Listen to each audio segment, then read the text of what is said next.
শরীয়তপুরের সখীপুর থানার চরভাগা এলাকায় সোনার বাংলা এভিনিউ বেরি বাঁধের জিওব্যাগ চুরির হিড়িক পড়েছে।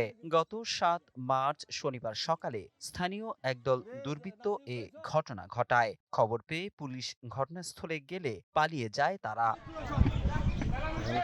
এদিকে বেরি বাঁধের জিওব্যাগ লুটের ঘটনায় মামলার প্রস্তুতি চলছে বলে জানান পানি উন্নয়ন বোর্ডের দায়িত্বপ্রাপ্ত কর্মকর্তা। অন্যদিকে পুলিশ জানায় অভিযোগ পেলে নেওয়া হবে ব্যবস্থা। এক্সট্রিম মশার কয়েল প্ল্যান্ট ফাইবার দিয়ে তৈরি, ডেঙ্গু চিকুনগুনিয়া বাহি সহ যে কোনো মশার বিরুদ্ধে দেয় এক্সট্রিম সুরক্ষা।